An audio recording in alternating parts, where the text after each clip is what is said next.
はい、皆さんお久しぶりです。今日はですね、Google が2024年にサービスを提供開始した無料の AI 画像生成サービス、ImageFX ですね。はい、これ生成した画像のクオリティがすごく高くてですね、びっくりするんですけども、以前動画でも紹介させてもらった C アートで生成した画像ですね。これはどこか特徴的でリアルではあるんですけども、綺麗すぎて逆に AI で作成した感が出ているような感じの部分もあったんですけども、C アートの方は作成した後の編集だったり、細かいことがいろいろできるサービスでしたね。C アートの過去の検証動画についてはですね、概要欄に貼っておきますので、興味がある方はぜひご覧ください。はい。イメージ FX はとにかくとことんリアルでもはや現実のものと見極めるのが難しくなってきました。そんなレベルに来てますので、そんなイメージ FX でどんな画像を作れるのか、今日はたくさん検証していこうと思います。はい。では行ってみましょう。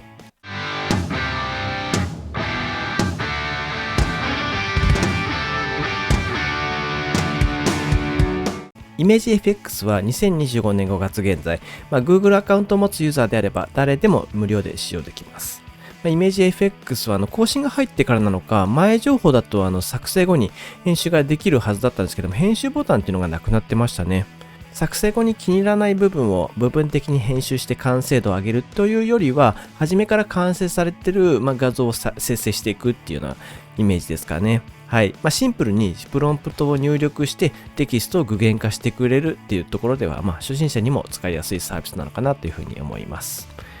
はい。商用利用についてですけども、よくある質問欄っていうところにですね、記述がありますけども、これを見ても明確な答えにはたどり着けませんでした。利用規約を見てくださいねということで、利用規約を見てみると、一般的な禁止事項の記述なんかが書いてありましてですね、著作権違反してないですよねとか、違法なことはダメですよっていうようなことが、普通に書いてあります。もし商用利用される方はですね、今後の規約等の情報にご注意ください。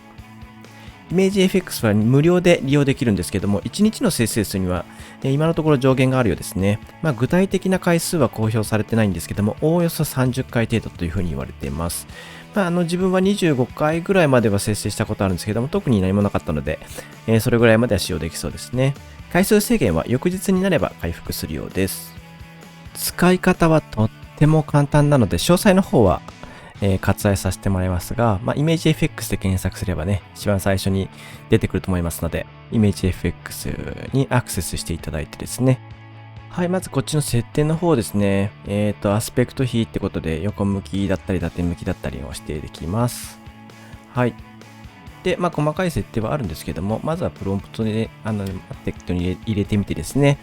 基本的には日本語も、対応はしているんですけれども、英語の方が細かいニュアンスが伝わるということだったので、英語で試してもらうのがいいかなというふうに思います。まずは日本語で適当に入れてね、作成ボタンを押します。はい、出来上がるとですね、右側に出来上がった画像が表示されますね。見事に山頂の白い部分が、緑色になりましたね。はい、こんな感じで作成ができますね。サクッとプロンプトを入力しただけでね、こんだけクオリティの高い画像がね、できるのは本当に驚きなんですけどもね。はい。簡単な使い方を説明させていただいたので、続いてはいよいよですね、いろんなプロンプトを入力してですね、どんな画像ができるのか検証していこうと思います。入力したプロンプトとね、画像を見ていただこうと思います。グッドボタンとチャンネル登録よろしくね。まずはプロンプトに一文だけ入力してどこまで再現されるか検証していこうと思います。この画面は過去に生成した画面なんですけども、プロンプトの方は、お菓子でできた椅子に座るおしゃれな服装をしたカワウソですね。これすごくないですか？まずお菓子のクオリティ高くて、さらに可愛すぎる。おしゃれな格好してますよね。おしゃれな格好したカワウソ、めちゃくちゃ可愛いです。こっちのパターンはね、よりリアルな姿勢なんですけども、こっちも可愛いですね。すごいクオリティにびっくりです。はい、続いての組み合わせは、ヒョウ柄の花びらを持つ一輪のバラ。これもありえない組み合わせです。すごく綺麗に入ってますね。はい。続いては中が透けて見えるスケルトンのエレキギターですね。ギターのボディは基本的には木材なので透けることはないんですけども、そんなプロンプトで作ってみると、これよーく見ると、配線がつながってない部分もあるんですけど、それでもこうスケルトンに、してくれてるので素晴らしいなと思います。はい、これは個性的で世界一おしゃれな服を着るライオンってことで、服を着るっていう組み合わせですね。この組み合わせなんで、人間っぽくしてくれたのかなっていう感じですね。こう全然違和感ないですし、この1枚すごくいいですね。はい。はい、続いては東京タワーをゴジラに食べさせてみました。こんな感じですね。なんとなく食べてます。続いてはすでにあるブランドメーカーのですね、新しいデザインを考えてみようということで、プロンプトはこんな感じ。最新シューズ、ニューバランス、斬新なデザイン、ゴールド、おしゃれでやってみました。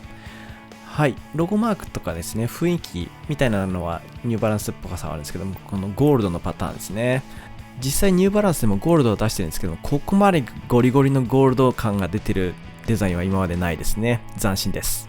はい、さらに斬新さを求めて今度は靴に穴を開けてみようと思います。はい、こんなプロンプトでやってみると、はい、靴に穴が開きましたね。これはなかなかないですよ、このデザイン。実際履いたらスースーするのか？はい、続いてはアンダーアーマーのパンツで新しいデザインを考えてみようと思います。破れてたりペンキが飛び散るっていうプロンプトですね。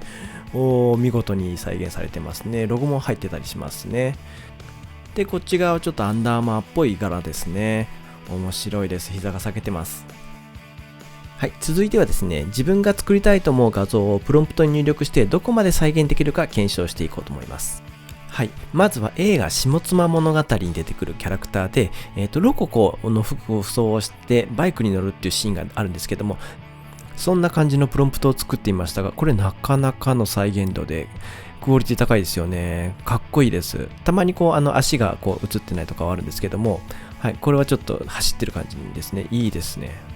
続いては、妄想の世界なんですけども、 iPhone の上に街があってそこに小人を住ませるっていうプロンプトを打ってみました。 iPhone が割とリアルに映ってますよね。それの上に小人がちゃんといます。小人がちょっと作りっぽかったのですね、もうちょっとリアリティ持って、iPhone を巨大化させてですね、ここに街を作ろうっていう形でプロンプトを打ってみました。はい、iPhone 巨大化してですね、そこの上に街がある。結局ちっちゃくなっちゃうので、ちょっとジオラマっぽい感じの作りになってるんですけど、ここね、橋とかもちょっと切れちゃってはいるんですけども、でもこうやって拡大してもですね、なかなかの作りで、なかなか面白い出来上がりになってるなっていうふうに思いますね。この iPhone のつやがあるところに横断歩道があったりとかですね、なんか面白い作りになりました。グッドボタンとチャンネル登録待ってます。はい、続いてはプロンプトに入力する内容がどこまで的確に反映されているのか、これを検証していこうと思います。で、はじめにこちら、日本の女子、ナイキのスニーカーを履く、ジーンズを履く、緑のキャミソールを着ている。もうシンプルにこれバッチリ合ってますね。はい、次はもっと設定細かくしてみようと思います。次はワイドジーンズに変えて、あとは金髪、右手を上げて手を振ってる笑顔にしてみました。うわ、これすごいっすね。全部反映されてますよね。ここまですごいとはちょっと思ってもみませんでした。はい、驚きです。はい、続いては男性パターンですね。今度は自転車に乗って手を振るっていうパターンですね。グレーパーカーもちゃんと反映してますし、これもしっかり反映してますね。素晴らしいです。はい、続いても、男性ですね。今度は身体的な特徴を追加していこうと思います。例えば、首にファイトという名前のタトゥーを入れるとか、ピアスを入れるとか、そういったところですね。はい、大体はできていると思います。首にもちゃんとタトゥー入ってますし、でもたまにファイトっていう文字がね、ちょっと怪しかったりしますけども、それでも綺麗に入ってますね。はい、全身じゃないっていうのもありますので、全身を入れたければですね、明示的に、全身という言葉を入れてもらえれば全身になりますし、あとは背景を入れたければですね、背景を、例えば渋谷の109にするっていう風にすればですね、このような形で背景も入ってきますが、渋谷の109がこれちょっと実物とは、ちょっと違う感じですね。そこら辺が怪しい部分もありますが、そんな感じで背景を入れることもできました。はい、続いては MV のワンシーンのような、高校生の男女が机を囲んで向かい合うシーンっていうのを作りたかったんですけども、こんな感じでプロンプトを向かい合うカップルで高校生で教室でってやってもですね、どうも思い通りの机が2つになっちゃったりとか、ちょっと違和感のある、画像になってしまったので、もっともっとですね、具体的にプロンプトを指示するようにしました。例えば一つの机を囲んでとかにするとか、あとは口と口を近づけてっていう形でプロンプトしたら、雰囲気はだいぶ良くなってきたんですけども、今度立ってしまったので、これを座らせたいということでですね、プロンプトの最後に椅子に座っているっていう文言を追加しました。そしたらですね、これ見てくださいよ。すごいですね。まさにイメージ通りという画像が出来上がりました。はい。雰囲気もすごいいい感じですね。いい感じで、見つめ合って、机も一つを囲んでるっていう感じでですね。最後は子供の頃見た絵本の絵なんですけども、これが強く印象に残ってて、どういうのかっていうと、子供の部屋の、例えばベッドとか本棚とか、こういうものが、夜の野原の上にあって、そこにいるっていうシーンなんですけども、ちょっと説明が難しいんですけどね、それを作ってみたくて、プロンプトに、屋根も壁もない寝室で寝ていて、そこにはベッド、サイドテーブル、本棚がある。みたいな感じでプロンプトを打ったんですけども、どうしても壁とか、天井ができてしまうので、プロンプトを変えてみました。もう星空の草原の上にベッド、サイドテーブル、本棚を置いて、そこに少年を寝かせるというような、アプローチでやってみたら、いい感じに、私のイメージ通りの絵になりました。このような世界観も作れるんですね。本当にいろいろな、画像が作れる面白いサービスですね。はい。一通りいろんなね、検証をさせてもらったんですけども、印象としてはですね、細かい指示なんかも反映されますし、自分の想像した画像をですね、すごく実現しやすくなってるなっていうのを感じましたね。で、画像のクオリティもすごく上がってますので、もう本当にAI で作ったとは思えないような画像ができるということで、ものすごい進化を感じました。はい、これはなかなかもう現実的に本当に使えるレベルになったなっていうのが印象ですね。はい、これからもこの、サービスガンガン使ってみようと思いますので、はい、皆さんもぜひ使ってみてください。